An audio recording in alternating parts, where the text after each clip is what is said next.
Hello, hello, global citizens. Welcome back to another installment of Future TV, from possibility to reality. And I've been wanting to bring this conversation for a few months now, so I'm so grateful to Luca, who said yes to this invitation. And today we are talking all about crypto and cryptocurrency. So I'm sure none of you have been sleeping under a rock the last couple of years, so I'm sure you've all heard of cryptocurrency. And you might be anywhere on the spectrum from, ooh, it's a dodgy thing, don't look over there. Or you might be curious and somewhere even engaged or possibly investing in it. So for sure, this is something that's going to continue into the future. And if you're someone like Kathy Wood from ARK Investments, I was just reading something that she had written about the future of finance, and she's a pretty strong, crypto is the future kind of person. So I think whether you are interested and actively investing in this space or not, it is something that you want to educate yourself. And with me today is Luca Bernardini, who is my crypto guru, and also a business owner, investment coach, and an expert in blockchain and cryptocurrencies. So Luca, again, thank you so much for being here with us today. You're very welcome, and it's a pleasure to be here. Thank you for having me.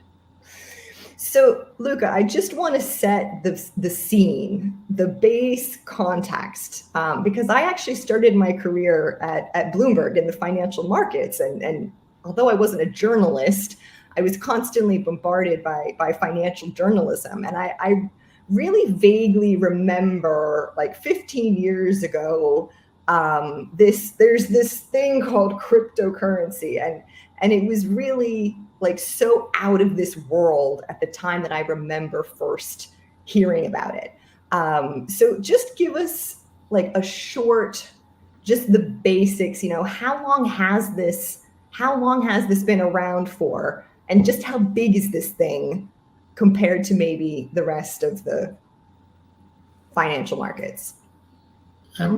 Yes, how big is this thing is very easy to say, just like obviously about this big compared to the financial market at the moment. So we are at around 2 trillion in value right now, which seems a lot of money, but compared to the total market, it's not even close to 1%. The total value of the traditional asset classes. Bitcoin, which is the first example of the modern incarnation of blockchain.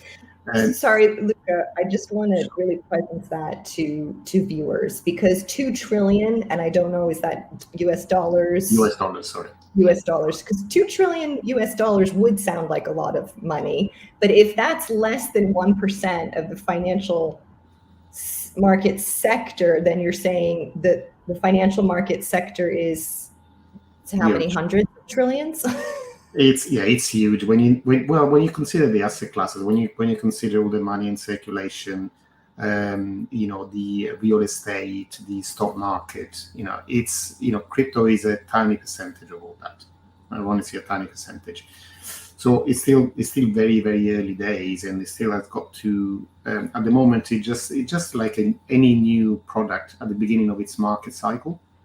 So it's still at the introductory stage where it's used by basic innovators and pioneers, and it's still to get to the mass market stage, which we may or may not be approaching, especially over the past over the next year or two. We might actually get close to that stage. At the moment, it's still a very much a protocol that is used by a minority of people. When you think about, this is something that potentially could reach the whole of the world population, and at the moment is maybe about 5% of the people that can have access to it or are interested enough to interact with it. It all started in sorry, Catherine. Yeah, why is it so small? So what do people need to have access to it? So why are certain people excluded? Well, they are not. I mean, what you might a lot of people in the world are excluded from accessing the financial markets. Full stop. So it's only a minority of the world population that has access, for example, to a bank account, and then for what you can get from that. Well, now, and part of it is we talk about it today. But if you have one of these, a smartphone of it doesn't have to be an expensive one. A $20 smartphone would do. You can be in a tiny village in Africa, and you have not only access to the financial system, you have a financial system in your hands. So you can be the bank. You can't just have a bank account. You can be the bank. So you can, lend, borrow, raise funds. You can do anything that a bank would traditionally do. So this is a kind of like a revolution that has never been seen before. Okay. So this is potentially very equalizing then. It is, because if you look at the pace of growth of this, which at the end of the day, this is a new technology, okay, and the reason it's new technology that will be adopted by business, the same as we had the mainframe computer and we have like cloud computing. Now blockchain is going to take over for that because of what it can offer to business. So reducing costs.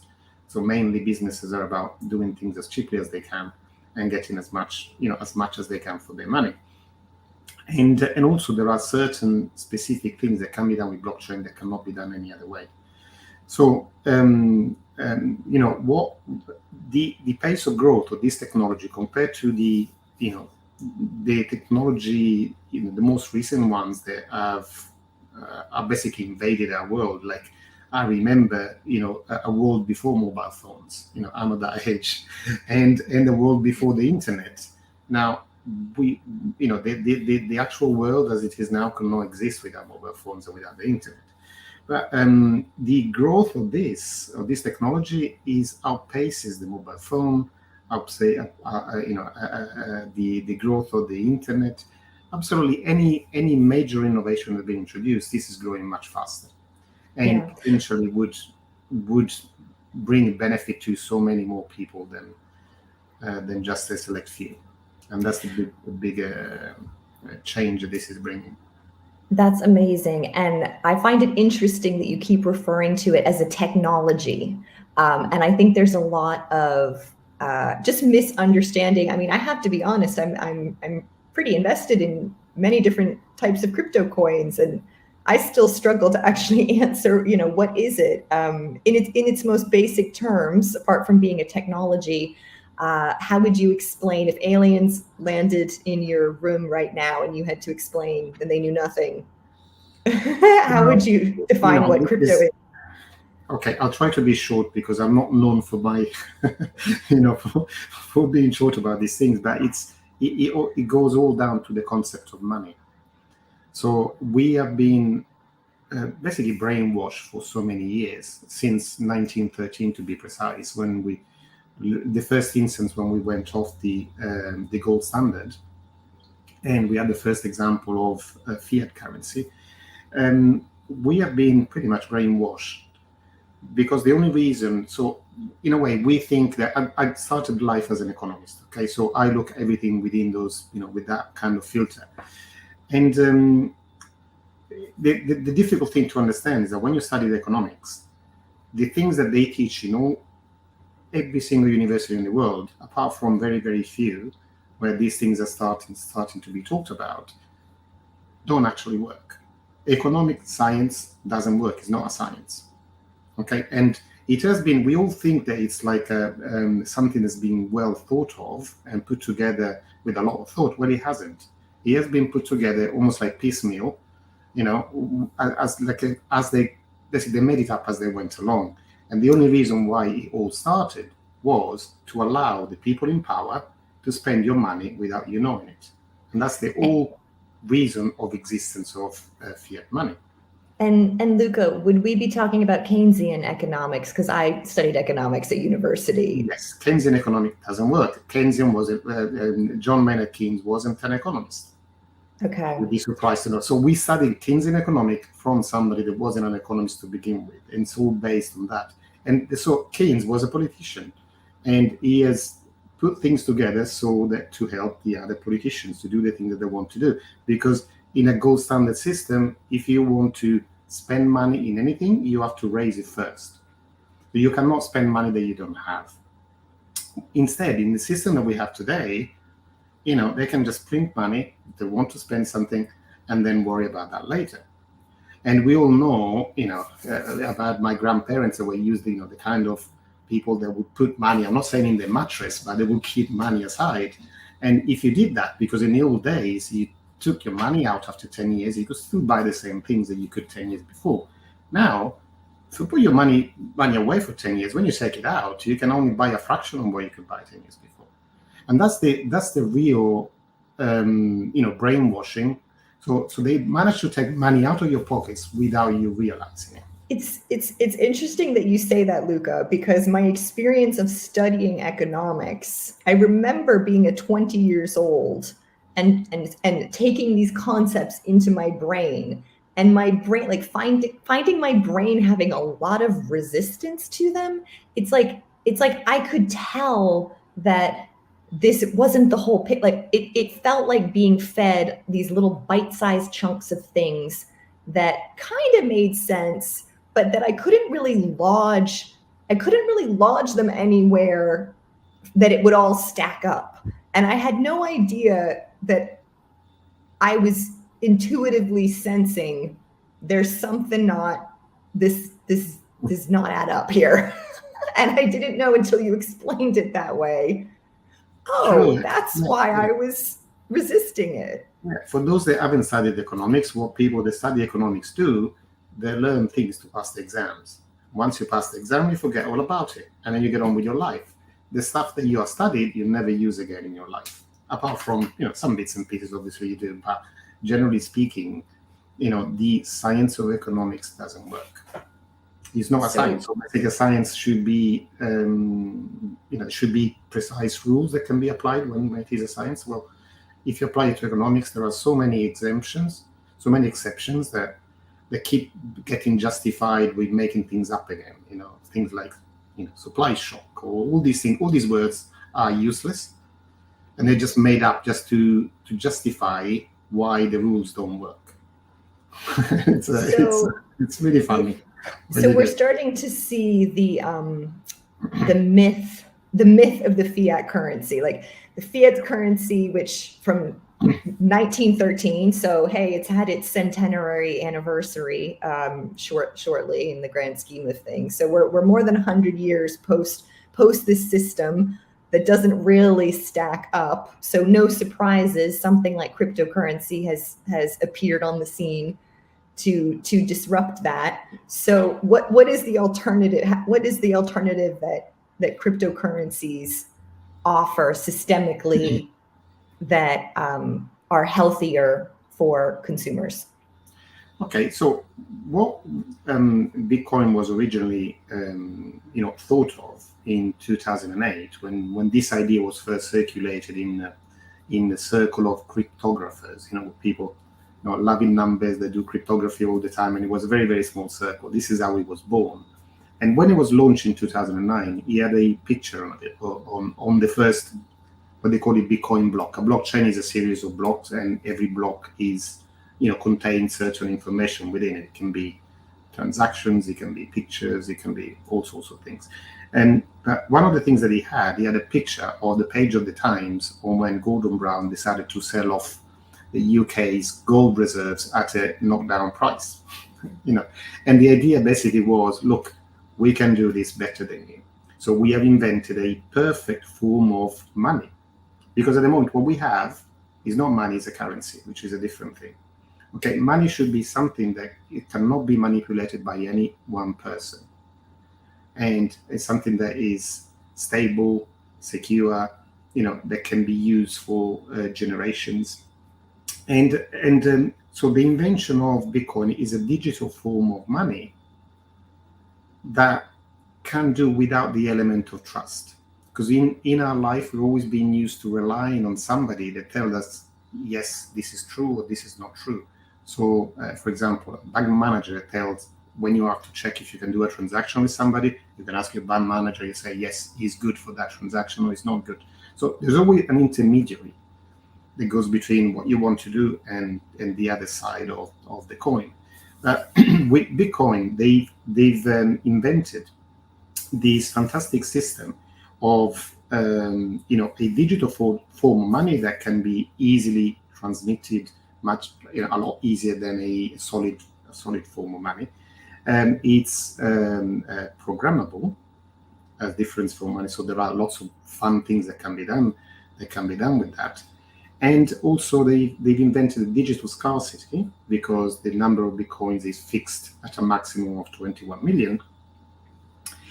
And there is a system that basically rewards good behavior and disincentivizes bad behavior.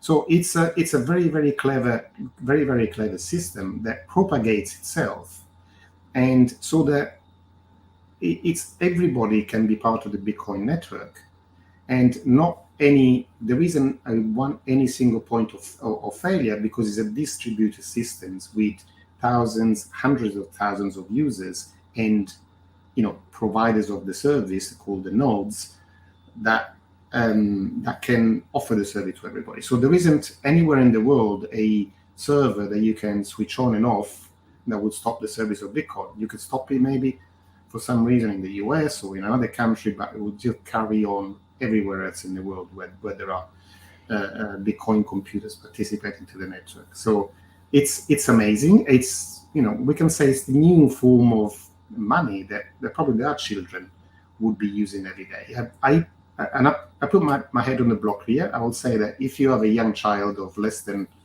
5 years old, they will probably never have a bank account when they grow of age. Yeah. Because by then the banks will be obsolete. I mean, parents, you can start today paying your weekly pocket money to your children in crypto. My crypto has a card attached to it, so I can go around paying my shopping using crypto coins. Oh, let's not go down that rabbit hole. Luca, we're coming up to a period of time that only happens every 4 years in crypto space. And I think, especially because of some changes that have started happening in the market, I'm referring to ETFs. We won't cover that, but just there's some new things happening in the market this year that are different from previous years.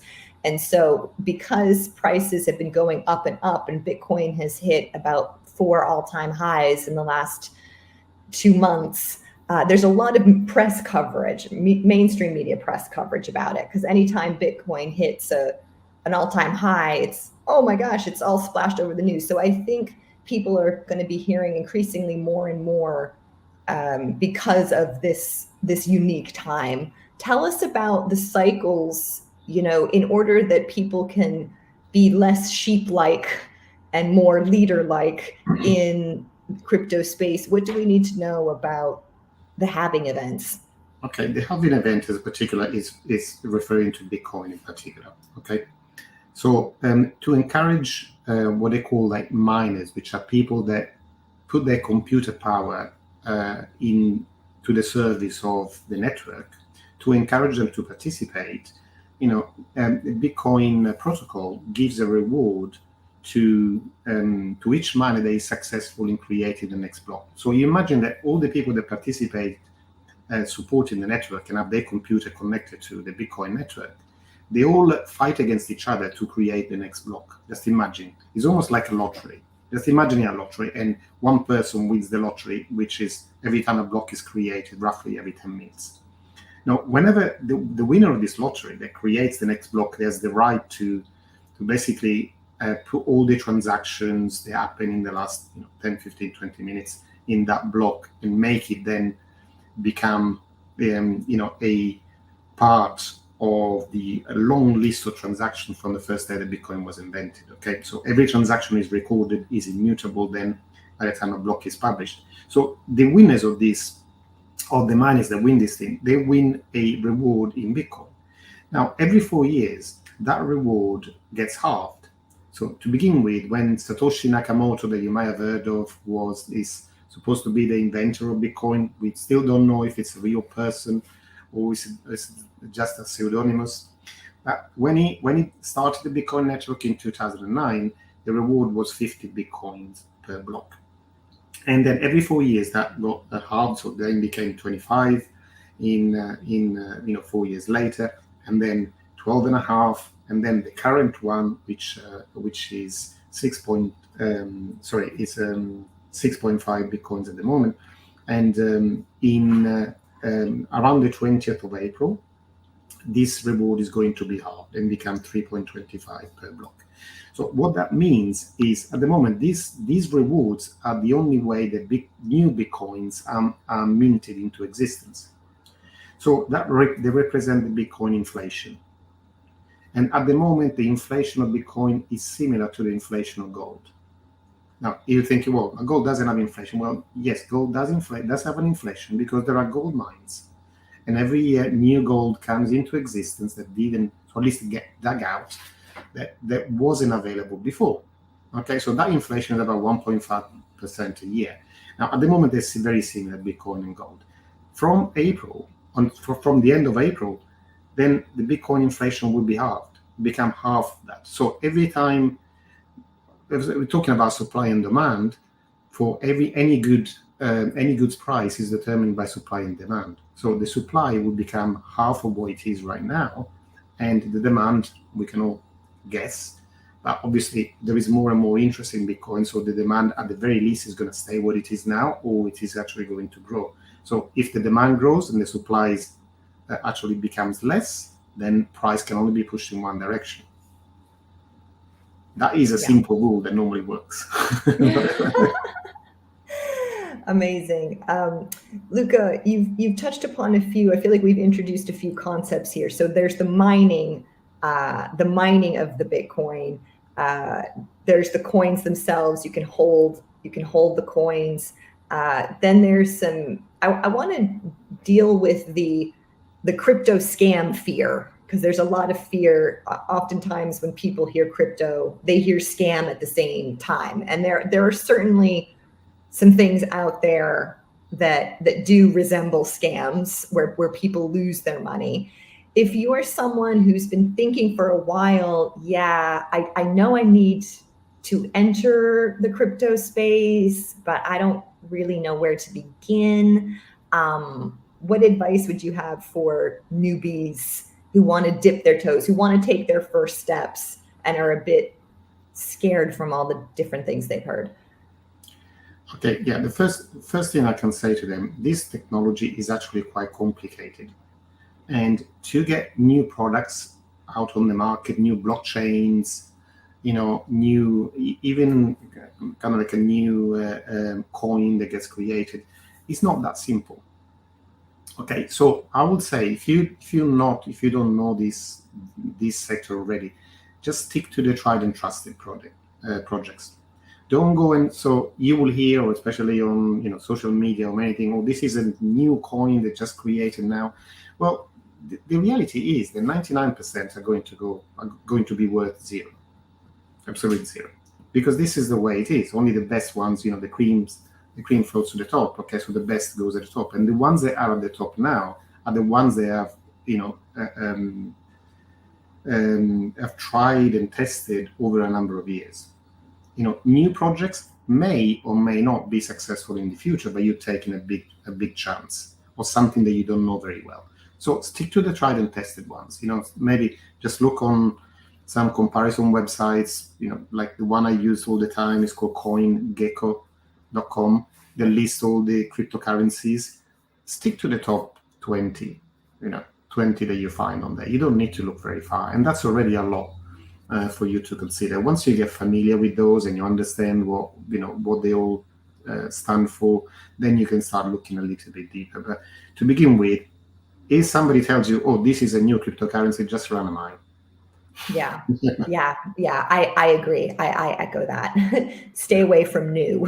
In the crypto space, you want the oldest possible thing. And Luca, I believe you're referring to market cap when you say tried and tested, like the longer the coin's been around and the more people trust it, the more people are invested in it. Yeah, not necessarily just that, because there are some new coins that there is like everything, there are things that work on hype that gets incredible, like silly valuations. So that is just one of the metrics. That just literally just you can start going onto the website, see how long they've been around, what their community is like, go and look at their social media. So there are lots of things that you can look at. And these sites like CoinGecko make it very easy, because they list all the things that you can just click and go and check. But there's one thing actually I wanted to mention. Kind of question that you asked me before. What does blockchain in general and what does cryptocurrencies bring that is different? And why will they be? At the moment, as I said at the beginning, they're very tiny compared to stock market, compared to real estate and other things. So why I think, and other people like Cathy Wood think that this will become a lot bigger, is because of what I was talking about before, the element of trust and the intermediation. Okay, so anything that we do today, so you always have to go to somebody else to access the service that you want. Now, the blockchain technology does without all of that. So it's something that you go from the, to the from the provider to the end user without anybody else in the middle. So you'll have lots of services that we use today, which can be banking, by the way, it's an intermediary, accountants, lawyers. These are all things, professions that will disappear, because we will do things directly. We will go directly to the source to get our products and services. We don't need now an intermediary that can do that for us. And this is what blockchain, it will gives you a sound, I'll say, base layer that can be used then for where producers can meet customers directly. So just to put it in a very, very simple way. And when you think about it, all intermediaries don't add to the transaction. So in terms of value, so they don't do anything that the community in general, they don't create value. They do something that is not value producing. Okay, so if you take out, that is a big chunk of the world economy. If you actually take that out and put in its place value generating activity, can you imagine how much more wealth can be generated across the world? And you're talking about, when you say about, just to give you an idea of size, we're talking about pretty much 30% of the world GDP that is at the moment kind of like wasted, okay, in activities that are not needed, don't add any value. You're getting me present to how much we're like consumers are penalized just transacting. So for example, I'm just thinking of sending my parents money, and it's like there's no good way to do it. It's like there's just no good way. There's just no good, like how much do I have to spend just because I can't physically hand them US dollar bills, which we've already debunked, not great anyway. But it's like the penalties we face as consumers just from the rigging in the system. Whereas if I could just send my mom Ethereum, my wallet to her wallet, it's like poof, she just gets exactly what I've sent her, like almost instantaneously. Like, yeah, it's crazy. Well, the borders don't really exist apart from in our mind. And with the world already at a central currency last century, we had gold. And when you look at even the Renaissance and those, the times where, in the countries in Europe, they used to trade with each other, the only difference, the exchange rate was only the weight of gold in their coins. That was the exchange rate between one coin and another, just that. So then it's something that we introduced very recently, all this idea of having different borders, different legislation, and different currencies. It's not really needed by the world. It's just like a political decision that we can do without. And I think we're going to get through cryptocurrencies. We're going to get to the point where we are unmarrying the government from governing the value transacting. So government will do our thing, the things that we need. They look after the police, will look after everything else. but they don't need to regulate our economy. We can do that ourselves much better. Thank you very much. Yeah, absolutely. Well, Luca, thank you so much for bringing your wisdom, your clarity, helping us understand better what the opportunity of crypto is, not just for us as consumers, but also the equalizing power that it has on the planet, and the force for good that it can be. Ladies and gentlemen, Luca does have, Luca, why don't you share a little bit what kind of investor may be interested in working with you? So I'm really lucky. I have Luca as my coach through the International Academy of Wealth, and you have created something really special that I am planning on participating in, and that's launching soon. Why don't you share a little bit who the opportunity is for? Is it for brand new investors? Is it for more experienced investors? Who can participate, and what is it about? Yeah, as I say to everybody that are thinking of investing in cryptocurrency, obviously that first of all you need to have an allocation. So you have first of all you have to have investment capital. To invest into anything, you have to have something to invest. And when you invest in something, you should never put all your eggs in one basket. Doesn't matter how good they are. So you should be spread out in a variety of asset classes, and crypto can be one of those asset classes. So you can only have one portion of your investment pot. And then if you decided that is that you want to dedicate some of your investment pot to cryptocurrency, I've been working on people like you with anybody on a one-to-one basis now for a number of years.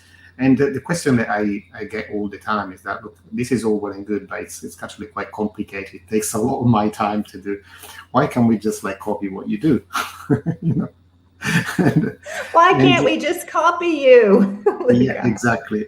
So what I'm doing right now is I have put together a system exactly that, where I do create a portfolio of different cryptocurrency coins, and I manage the portfolio with certain criteria, and then investors can connect their own crypto portfolio to mine, and get every action that I take get automatically then replicated in their own account. So that's the service that I would be launching in the next couple of weeks. As simple as it can. Obviously, the devil is in the details, and if anybody is interested, I can talk to them a little bit more about it. But in a nutshell, it would be able to replicate what I do in my own account into other people's accounts. Finally, we'll just be able to copy you, Luca, instead of why can't we copy you? You could say now you can.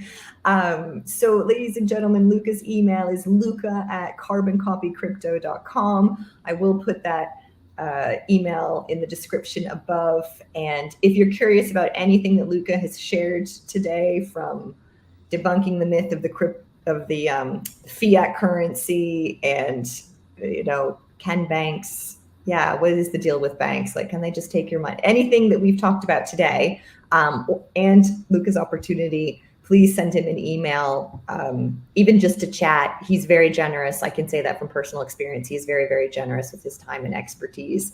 So thank you for the last 30 minutes being generous again with your time and expertise, and look forward to speaking to you again real soon. Thank you for having me. It's been a pleasure. Take care.